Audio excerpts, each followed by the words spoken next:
Welcome to Break Free to Brilliance podcast, where heart-centered entrepreneurs, visionaries, and the everyday heroes in your backyard are helping the world break free to live life more purposefully, one story at a time. I am Seema Giri, your host, an award-winning author, entrepreneur, and holistic lifestyle strategist. Today's show is sponsored by Uplift Media. For strategies on how to break free to your brilliance and get your free gift, 10 ways to live a dynamic life, visit seemagiri.com. Today our special guest is Laura McKenna from Strength and Shield Coaching, and today's topic is going to be transform stress into ease.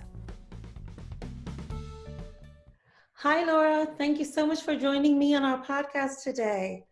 Thank you so much for having me, Seema. I'm thrilled to be here. We are so thrilled to have you, and I can't wait to start our conversation. We have similar backgrounds. Yes. And so before we do that, let's just do a quick grounding exercise. Okay. We'll do a really short meditation for us and our audience. Okay. So let's close our eyes for a minute.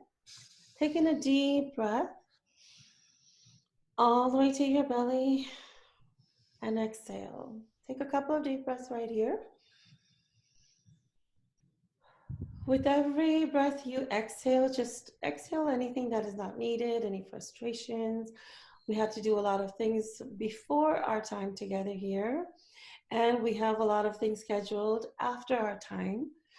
With every breath, just release all of that. Know that everything is going to be there for you, but we're going to be in the present, in the now, right now for this wonderful interview. Taking another deep breath. Now bring your focus to your heart now. You might even want to put your hand on your heart and focus on what is it that you're being called to share today. And for our audience, what is it that you are here to hear today? What is it that you need to listen from Laura and I? We all come together for a reason. There is no accident. So with another deep breath, just feel into that a little bit more. And with the next breath, you can open your eyes. Hi, Laura. Thank you for that. You're welcome. Now, as we did that exercise, what was called upon your heart? What really occurred to me was my calling to help people.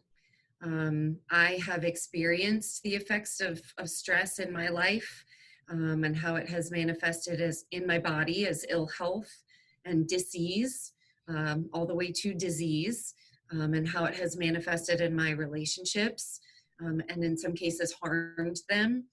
And I really feel compelled and called to help people overcome not just this common concept. Like I think people have a cognitive sense of what stress is and what it means, but get to the root of what is causing stress in someone's life so that they can show up in their life as themselves and be authentic and be productive and be focused and be peaceful and experience ease and energy and fulfilling relationships, a fulfilling career, all of those things. Optimal as possible, all of that is possible. So that's the message that I'm really passionate about conveying.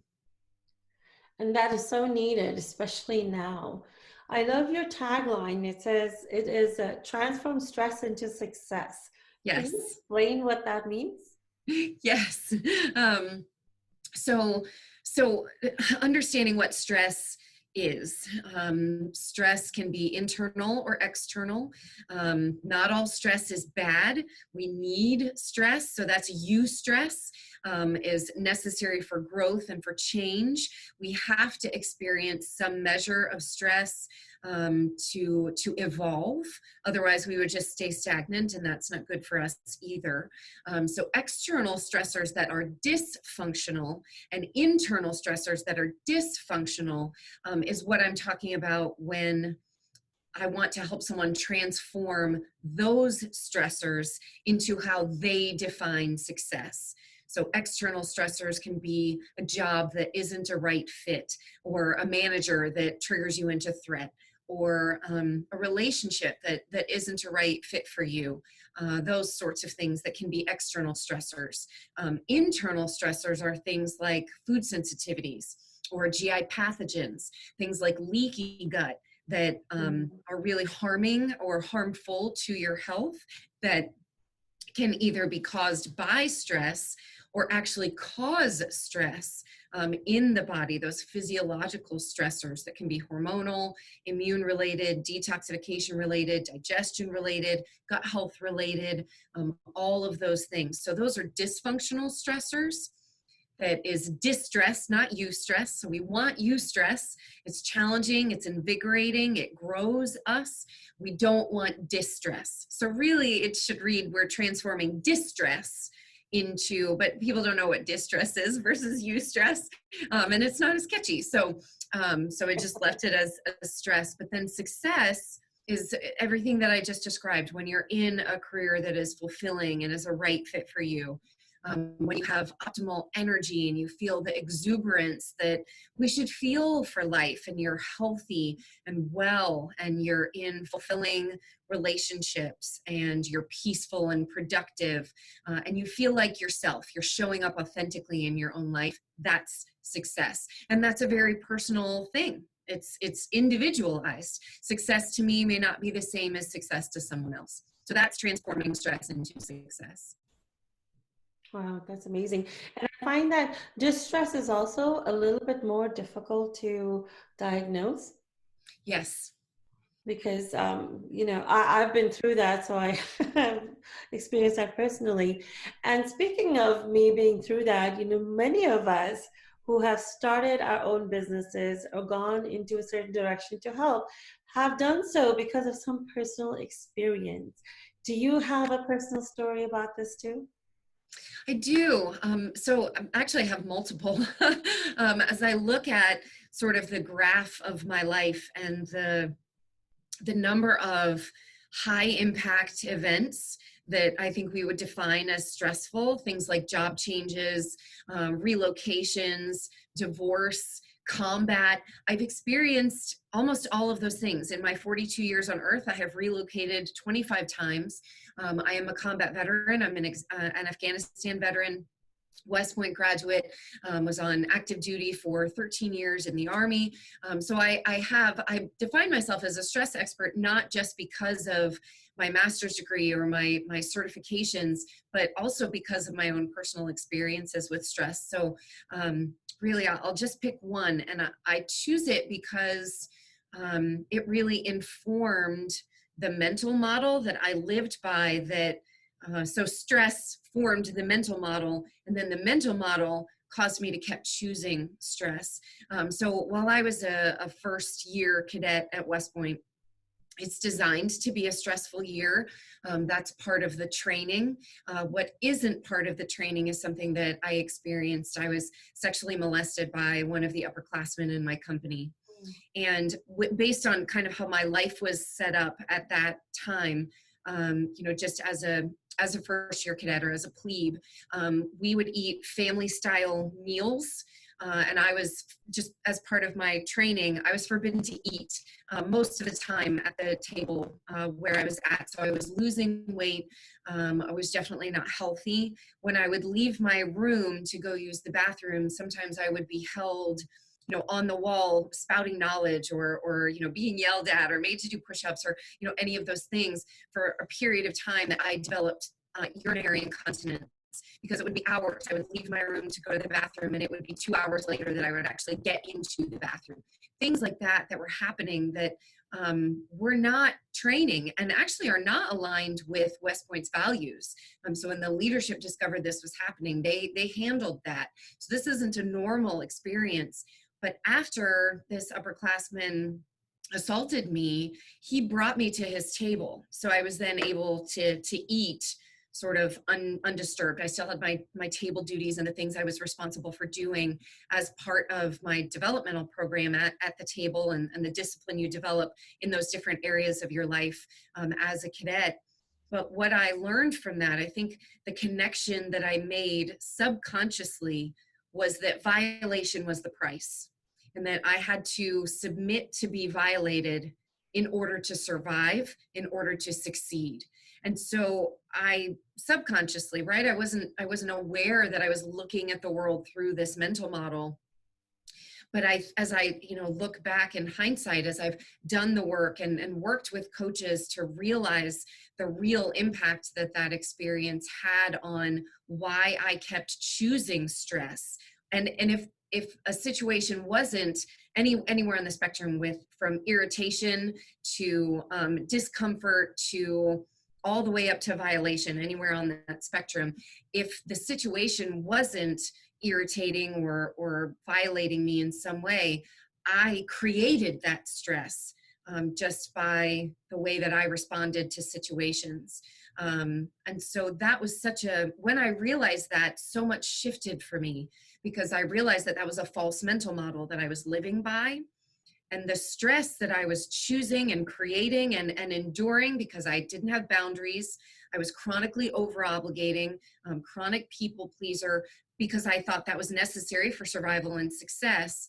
Once I realized that that was the case, that was when I got to really go to work on choosing things that were a right fit for me, setting healthy boundaries, and ultimately protecting my health. It's funny, over the course of my adult life, I've had a whole laundry list of health issues that, stress was making me sick. Some stuff that ended in itis, gut health issues, sleep issues, hormonal imbalance. I had a cancer scare. I mean, all of those things that once I identified the root cause, both the external stress and the internal stress, and I was able to go to work on those root cause factors, change my mental models, reject the lies that I was living by, that, the BS rules, that was huge. And so I do have that personal experience of a stressful series of experiences, how that shaped my subconscious programming and the mental models, the lens through which I was viewing the world. And that's part of why I'm so passionate about doing this. This is why I provide not just health coaching, but also the leadership coaching aspect of what I help people with, because the mind and body are connected. Anything that is externally stressful will manifest in the body. And so we have to address not just the body as a system of systems, but we have to address our lives as a system of systems as well. Exactly.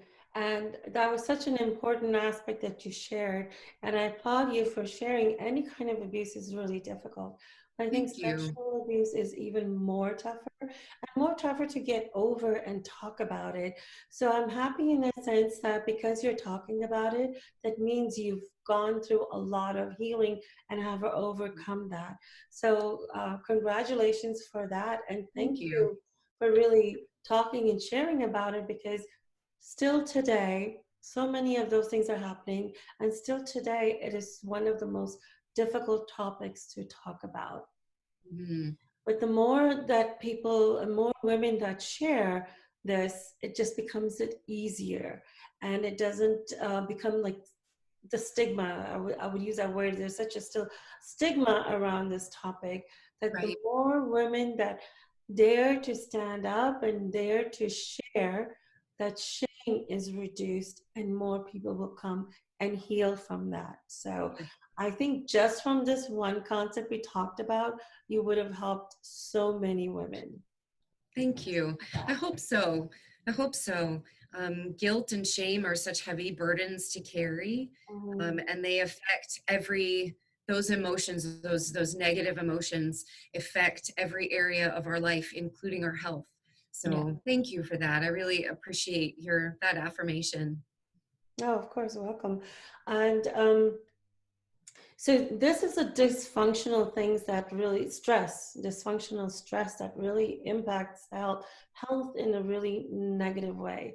Um, And this is the same way that I got 3 types of autoimmune disease and become bedridden. Why does it impact so much so negatively? Do you have an answer for that? I think so. Yes. So stress is such an interesting concept in how it manifests in our bodies. I'm a functional diagnostic nutrition practitioner, and FTNs have this concept called metabolic chaos. And what does that mean? So the hypothalamus pituitary adrenal axis, so the way that the command center in our brain communicates a stress response to the body, it will do that to any sort of stress. You're being chased by a bear, you get cut off in traffic, your manager comes by and yells at you, whatever source of external stress you're experiencing. Also internal stress, if you have a GI pathogen, if you have food sensitivities, if your hormones are imbalanced, any number of those different things. Those will also prompt a stress response. So that when the hypothalamus, pituitary, and adrenals, that axis, they respond to stress by secreting our performance-inducing chemicals or enhancing chemicals, cortisol, adrenaline, epinephrine, norepinephrine, but predominantly we want to focus on cortisol. What cortisol does in the body is actually pretty remarkable. It raises blood sugar, it reduces our sensations of pain, it increases alertness, dilates our pupils, increases our blood pressure. Like, we are prepared physiologically to respond to this stressor because of the way that our body is so brilliantly designed. The problem is that's how we respond to acute stress, and that's fantastico. But when acute stress becomes chronic, the HPA axis is not designed to be chronically dealing with stress. It will start to dysfunction. The body's just not designed for the number of stress inputs that we are dealing with. And to be clear, you could be cooler than the flip side of a pillow, in this perfect calm state. If you have a GI pathogen, your body is in a chronic stress response, even if your mindset is peaceful and you're not perceiving external stress. So that's why I describe stress as both external and internal, because you could think, well, I'm not particularly stressed, but your body's systems are stressed. And because the body is a system of systems, none of the systems operate independent of the other. They're all connected with each other. And the HPA axis mitigates and controls the stress response to every type of stress in each one of the systems. So if it starts to dysfunction because there is chronic stress in your gut or your immune or your hormones or any one of those things, eventually the HPA axis will dysfunction. And because the HPA axis determines the stress response based on all the other systems, when it starts to dysfunction, all of the other systems are subject to dysfunction as well. And so that's how we get into this metabolic chaos where one thing is dysfunctioning.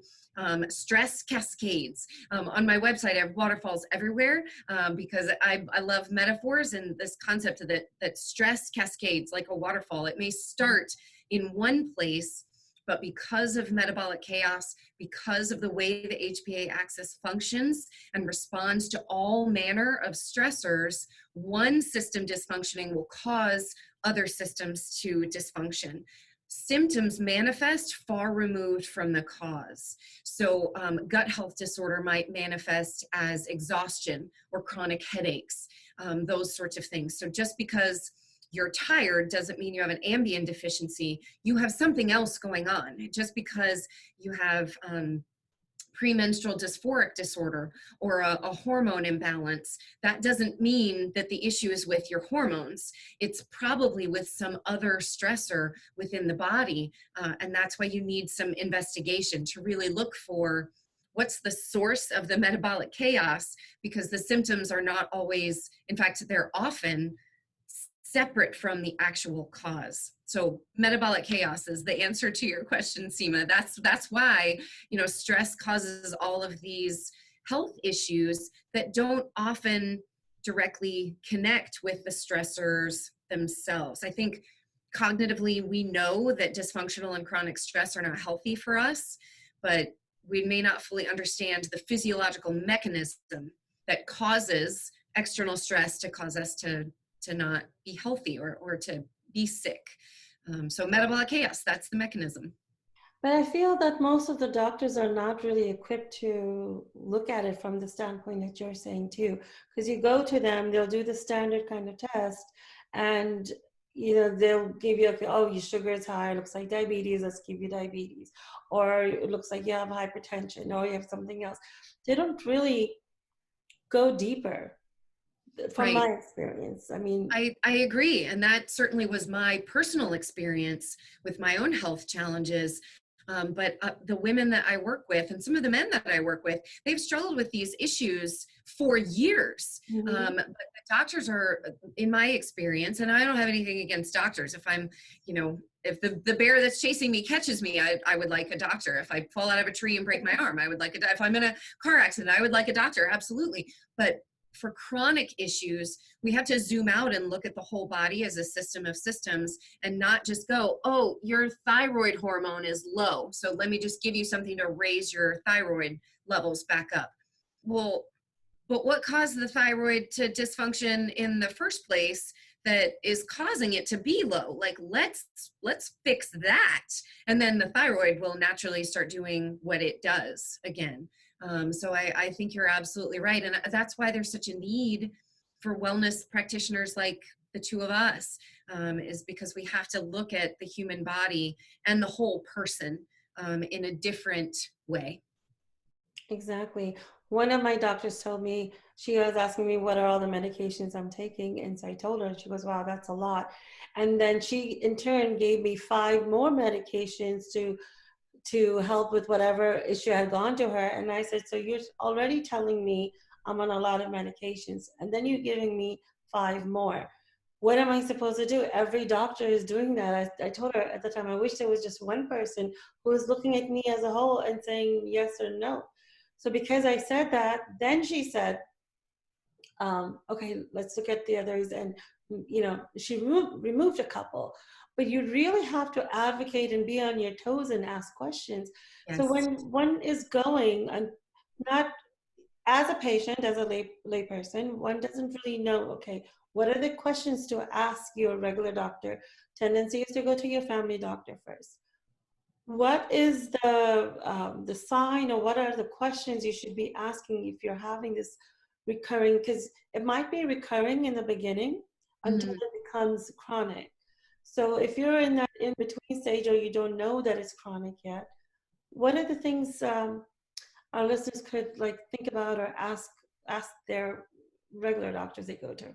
Absolutely. And just to be clear, as a health coach, I have a lot of respect for physicians, but certainly I have experienced much of what you're describing. Mhm. And so I am not a medical professional. I'm a health coach, and so I can give some measure of health advice and coach someone through how to make holistic changes to their life and investigate root cause.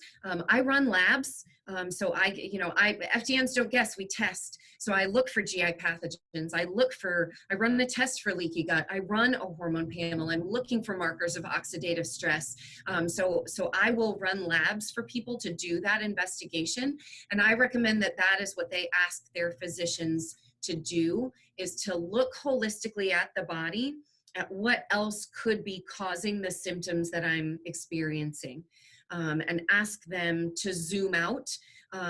If asking to be referred to a specialist isn't maybe the best option, then ask the specific question. So one of the reasons that I pursued my own personal investigation, I followed my own process of investigation of issues, was because when I brought my symptoms that were chronic to my physician, he prescribed me an antidepressant. Yes. Me And too. I was like, but I'm not depressed. Like I'm a happy person, but I'm exhausted all the time.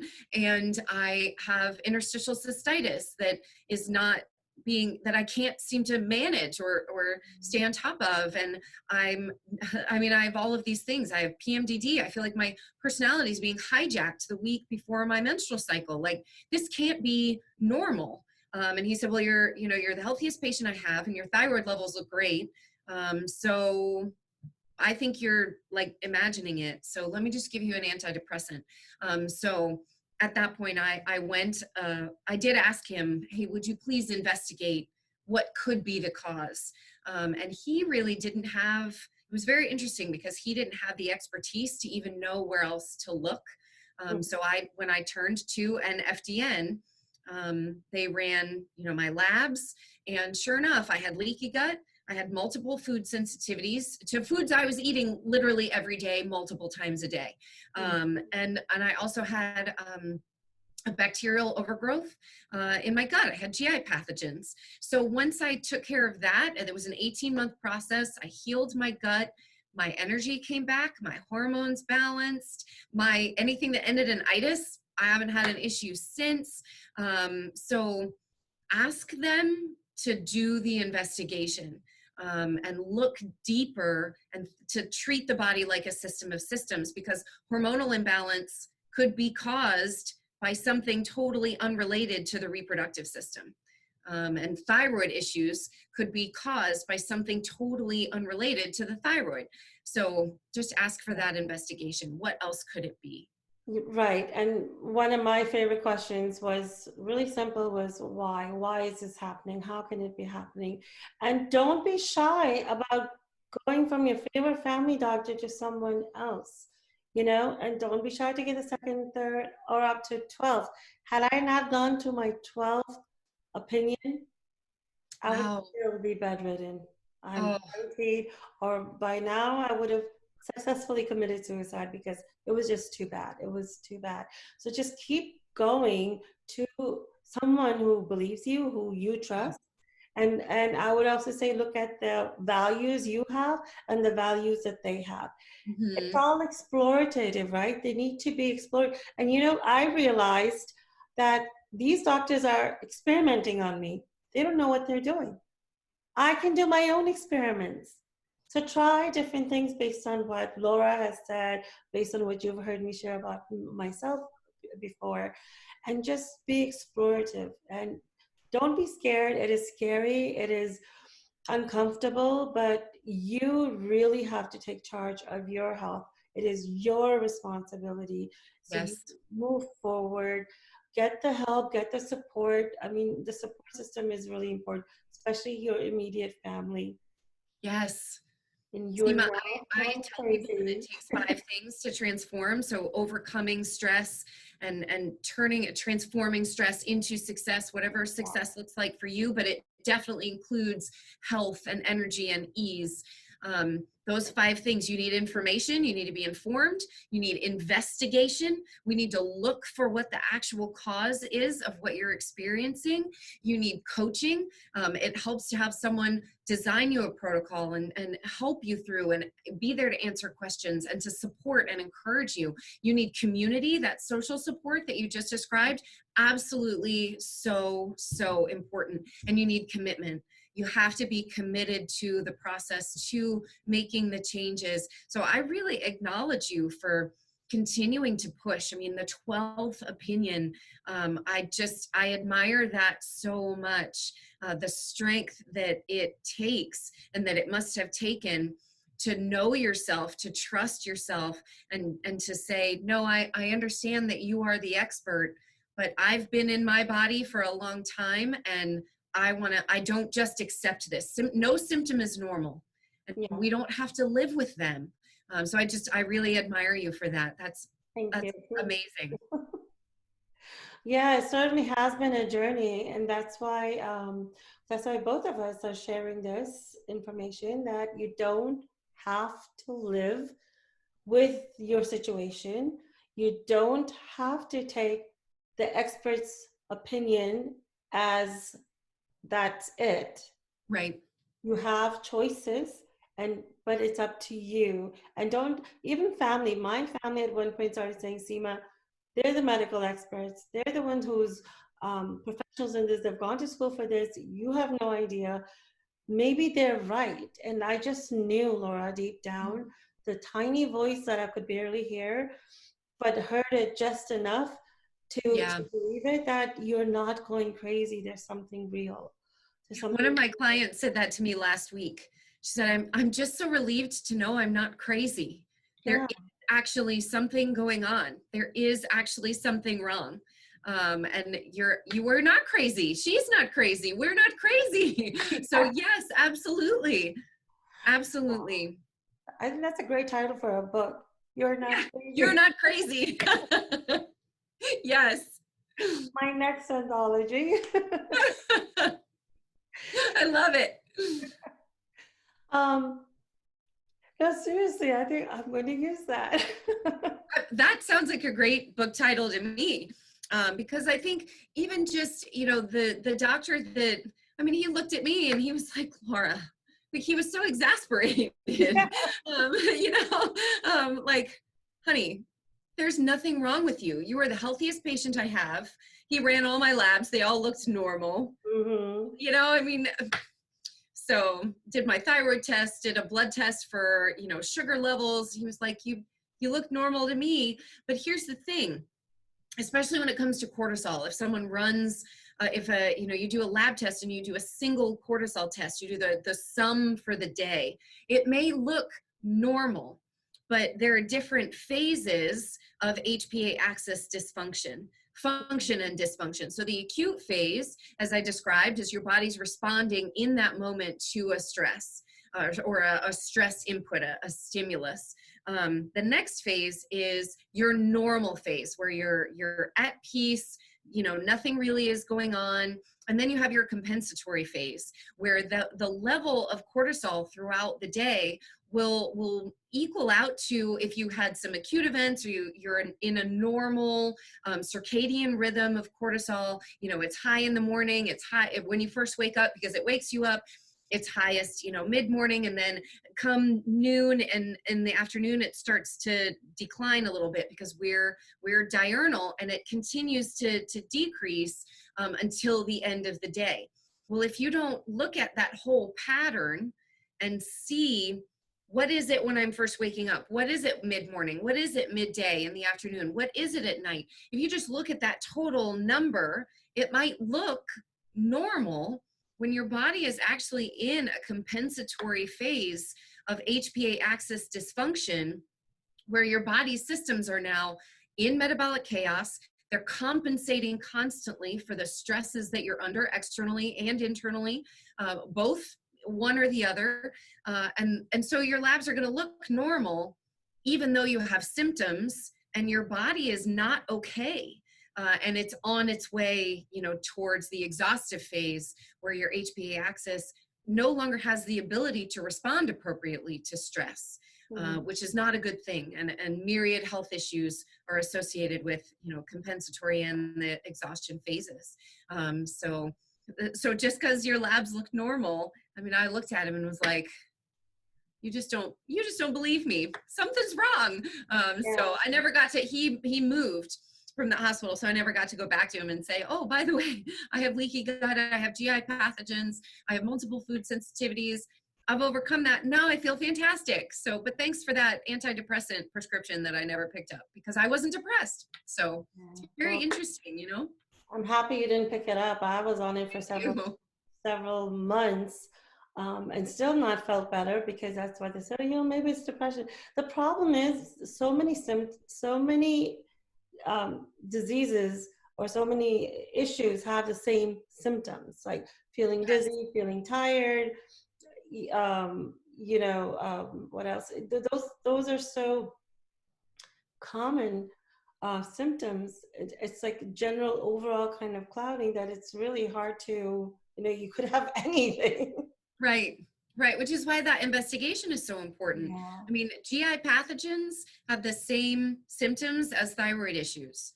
So, doing that investigation Just so important. And sometimes someone actually is genuinely depressed, and they have anxiety, and there is a chemical imbalance in their brain and in their body. But even that, let's get to the root cause of that. Let's set that person up for success in an environment, externally and internally, so that they can naturally overcome depression instead of just medicating it. I mean, if someone is depressed and they need medication, I respect that. Let's do the investigation though. Health on the other side of depression is possible. And it makes me sad that physicians, in my situation at least, will just say, oh, you're just depressed, when I didn't have symptoms of depression. He really just wanted to placate me. So that was very frustrating. And naturally, if you're having so much health issues for a long time, you are going to, that's a natural progression of being sad and Yes. unhappy and depressed. That could be the result of what you're going through. So what we're saying is confirm the diagnosis by trying to investigate to find out what the root cause is. Some of these things are the outcomes of how you're feeling. Laura, you've given so much valuable information today. Is there Thank you. any one last tip that you would like to share? I would just like to share that optimal is possible.